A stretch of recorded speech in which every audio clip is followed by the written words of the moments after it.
ఇప్పుడు నేను చెప్పబోయే స్టోరీ వింటే ఏంటి తన జీవితం ఇలా ఉంది అనిపిస్తుంది. తన బెస్ట్ ఫ్రెండ్ని మంచి లైఫ్ కోసం మోసం చేసింది.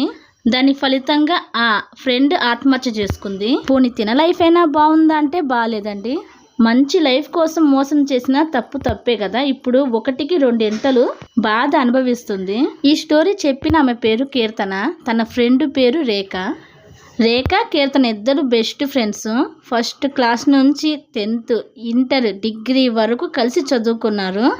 ఒకరి సీక్రెట్స్ మరొకరికి తెలుసు, అంత బెస్ట్ ఫ్రెండ్స్. సో ఇలాంటి వీళ్ళిద్దరి మధ్య దూరం పెంచింది ప్రేమ, కాజల్, ఇష్క్, ఎనివే ఏదైనా సరే. రేఖ ఒక అబ్బాయిని చాలా ఇష్టంగా ప్రేమించింది. ఆ అబ్బాయి పేరు వేణుగోపాలరావు.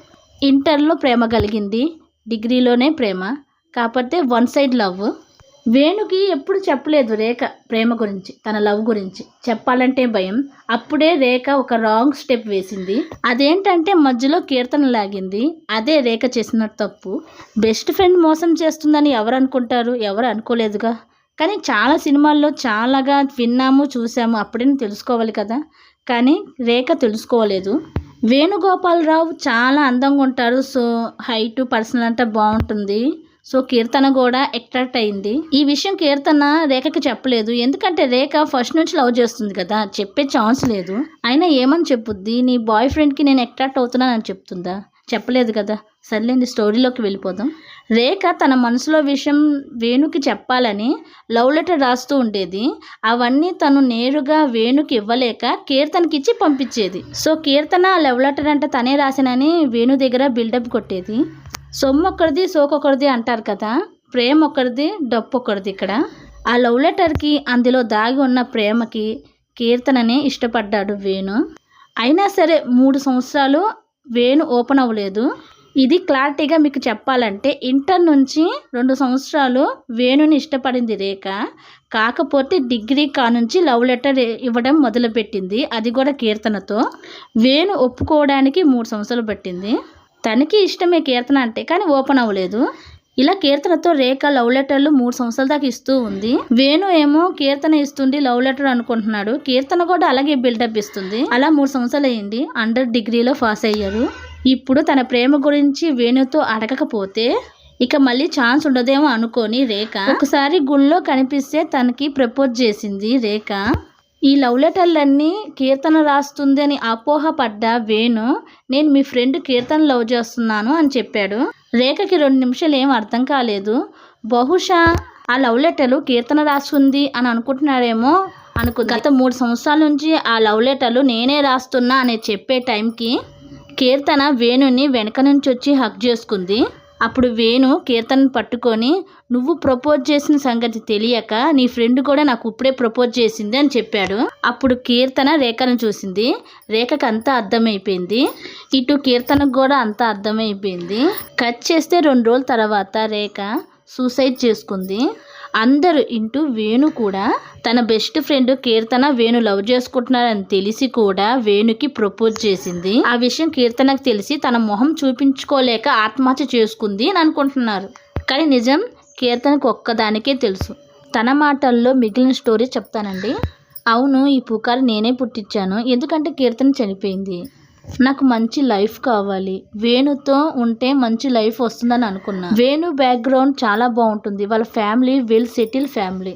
నేను చేసిన తప్పే, కరెక్టే. కానీ నా లైఫ్ కోసమే కదా నేను చేశాను. కానీ కథ కొన్నాళ్ళకు అడ్డం తిరిగింది. రేఖ చనిపోయిన తర్వాత నేను వాళ్ళ ఫ్యామిలీతో మాట్లాడడం మానేశాను. నా డిగ్రీ పూర్తయిన తర్వాత పై చదువులు చదవమన్నారు, కానీ నేను చదవలేదు. వేణు మాత్రం ఇంజనీరింగ్ పూర్తి చేసి మంచి జాబ్లో జాయిన్ అయ్యాడు. వేణు జాబ్లో జాయిన్ అయిన వెంటనే మా పెళ్ళి కానుంచి రేఖ ఆత్మ నాకు కనిపించేది. కానీ నన్ను ఎప్పుడూ ఇబ్బంది పెట్టలేదు. నా ఇంట్లో ఎవరో తిరుగుతున్నట్టు, పడుకుంటే నా చెవులో ఎవరో ఏదో మాట్లాడుతున్నట్టు అనిపించేది. అదెవరో కాదు రేఖ, నాకెందుకు ఇలా చేసావు అని అడుగుతూ ఉండేది. నీ వల్లే కదా నా లైఫ్ నాశనం అయిపోయింది అని అంటూ ఉండేది. నేను ఏ మాటకు రియాక్ట్ అవ్వలేదు. అది కనిపించినా సరే కనిపించినట్టు ప్రవర్తిస్తూ ఉండేదాన్ని. మా పెళ్ళైన 2వ సంవత్సరంలో నేను ప్రెగ్నెంట్ అయ్యాను. మా పాపకు 9 నెలలు వచ్చినాక నాకు అర్థమైంది, నాతో పాటు నా పాపకు కూడా నా రేఖ కనిపిస్తుంది. నా పాపతో ఆడుకుంటూ ఉంటుంది. తనని కూడా ఎప్పుడు ఇబ్బంది పెట్టలేదు. మా పెళ్ళై 3వ సంవత్సరం మా పాపకు బర్త్డే రోజు. అప్పుడు నేను చేసిన మోసం ఆయనకి తెలిసింది. రేపు మా పాప బర్త్డే అనగా మా పాప గురించి వైట్ పేపర్ మీద కొన్ని రాశాను. అంటే పాప ఇలా అల్లరి చేస్తుంది, అలా అల్లరి చేస్తుంది, మొదటిసారిగా అమ్మ అంది. అప్పుడు నేను ఎంత ఆనందపడ్డాను అని. అది తను చూశాడు. నా రైటింగ్ చూసి ఏంటి నీ రైటింగ్ ఇలా ఉంది అని అన్నాడు. బాగానే ఉందిగా, నా రైటింగ్ ఇదే అన్నాను. ఆ రోజు రాత్రి కరెక్ట్గా 3:30కి నాకు ఏదో శబ్దం వినిపించి లెగిసి చూశాను. అప్పుడు నేను రాసిన పేపర్ పక్కన పెట్టుకొని, గతంలో నేను ఇచ్చిన లవ్ లెటర్లు పక్కన పెట్టుకొని అన్నీ ఒకసారి చూస్తున్నాడు మా హస్బెండ్. లవ్ లెటర్లో రైటింగ్ వేరేలాగుంది, పేపర్ మీద ఏదోలాగుంది రైటింగ్. ఈ వైట్ పేపర్ మీద రాసింది నువ్వైతే ఈ లవ్ లెటర్ రాసింది ఎవరు అని అడిగాడు. సో రేఖ చనిపోయింది కాబట్టి నేను అంతా చెప్పేశాను. తను చాలా బాధపడ్డాడు. 2 రోజులు నాతో మాట్లాడలేదు. పాప బర్త్డే కూడా జరపలేదు. సర్లే కోపంలో ఉన్నాడు, కోపం తీరిపోయిన తర్వాత మాట్లాడతాడు అనుకున్నా. 4 రోజుల తర్వాత డైవర్స్ నోటీస్ నాకు ఇచ్చాడు. ఈ విషయం పెద్దవాళ్ళకి చెప్పాను. మా అమ్మ నాన్నలకి, అత్తయ్య మామయ్యలకి చెప్పాను. అందరూ మా ఆయనకి నచ్చ చెప్పడానికి ట్రై చేశారు. కానీ మా ఆయన ఎవరి మాట వినట్లేదు. మీకు పాప ఉంది, పాప కోసమైనా ఆలోచించండి, పాప కోసమైనా ఆలోచించరా అని మా అత్తయ్య మామయ్య మా ఆయనతో చెప్పారు. బెస్ట్ ఫ్రెండ్ని మోసం చేసింది, నన్ను కూడా రేపు మోసం చేస్తుంది అని అన్నారు. పాప బాధ్యత తను చూసుకోలేకపోతే నేను చూసుకుంటా అన్నారు. నన్ను మా అమ్మ నాన్నల ఇంటికి పంపించారు. మా అమ్మ నాన్న మా హస్బెండ్ ముందు నన్ను వెనకేసుకొచ్చారు. కానీ ఇంటికాడ మాత్రం నన్ను తిట్టి కొట్టారు. మా అమ్మ తిట్టి కొట్టింది, కానీ మా నాన్న ఒక మాట అన్నాడు. తప్పు కాదమ్మా నువ్వు చేసింది, మోసం, నమ్మక ద్రోహం నువ్వు చేసింది.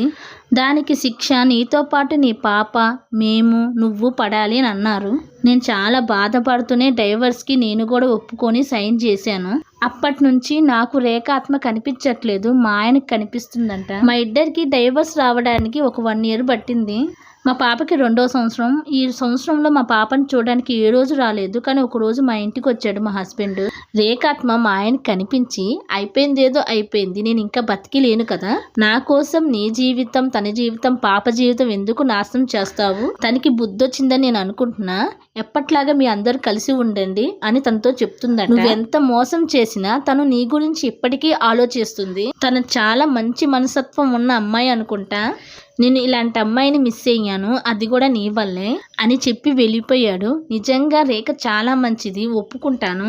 చీమకు కూడా హాని చేయదు, అది కూడా ఒప్పుకుంటాను. నా బుద్ధే వంకర. ఏది నేను కావాలి అని అనుకుంటే అది నాకు దక్కేలా చేసుకుంటాను. ఈ విషయంలో కూడా అలాగే జరిగింది. నేను చేసిన తప్పే, పెద్ద తప్పే. 1కి 2 నాకు పెద్ద శిక్ష చేశాడు దేవుడు. ఇలా ఇంకో సంవత్సరం గడిచింది. రేఖ ఆత్మ మా ఆయనతో కలిసి ఉండు అని చెప్పింది కదా. సో ఎప్పటికైనా మా ఆయన నా దగ్గరకు వస్తారేమో అనుకున్నా, కానీ అలా జరగట్లేదు. మా ఆయనకి వేరే సంబంధాలు చూస్తున్నారు. ఎందుకంటే మా ఆయనకి డివోర్స్ అయింది కదా, వేరే పెళ్ళికి తను ఒప్పుకున్నాడంట. ఆ విషయం తెలియగానే నా గుండె పగిలిపోయింది. కానీ నేనేం చేయలేను. కానీ మా హస్బెండ్తో కలుసున్నప్పుడు ఎంత హ్యాపీగా ఉన్నానంటే, నన్ను పువ్వుల్లో పెట్టి చూసుకున్నాడు. కానీ అది 3 సంవత్సరాలకే పరిమితం అయ్యింది. ఇప్పుడే కాదు, ఎప్పుడు తనకి నేను కనిపించను. నా పాప కూడా ఇప్పుడే కాదు, పెద్దయినా కూడా తనని ఇబ్బంది పెట్టేలా చూసుకోను. ఇదే నా స్టోరీ. ఇక చెప్పడానికి ఏమీ లేదు నాకు. ఇదే కీర్తన స్టోరీ. నేను కూడా ఏం చెప్పలేకపోతున్నాను. కానీ రేఖ చాలా మంచిది. మంచోళ్ళనే కదా ఎప్పుడు తీసుకెళ్ళిపోతాడు దేవుడు త్వరగా. దీన్ని బట్టి నాకు ఒక అర్థమైంది. మన పిల్లలకి పేరు, ఆస్తితో పాటు పుణ్యం కూడా ఇవ్వాలి. మనం చేసే పాప పుణ్యాలు పిల్లలకి తగులుతాయి. కీర్తన, నువ్వు చేసే మోసం నీ పాపకి తెలిస్తే ఏ జన్మలో ఏ పాపం చేశానో నీ కడుపులో పుట్టానో అంటదేమో. ఇంతకు మించి నీ గురించి నేనేం చెప్పలేను. మీ హస్బెండ్ మనసు మార్చుకొని నీ దగ్గర రావాలని కోరుకుంటాను అంతే. అంతకు మించి నేనేం చెయ్యలేను. ఫ్రెండ్స్, ఈ వీడియో నచ్చితే మళ్ళీ మనం కలుస్తాం లేదు తెలియదు కదా, అందుకే మర్చిపోకుండా నా ఛానల్ని సబ్స్క్రైబ్ చేసుకోండి. Thank you for watching. Bye.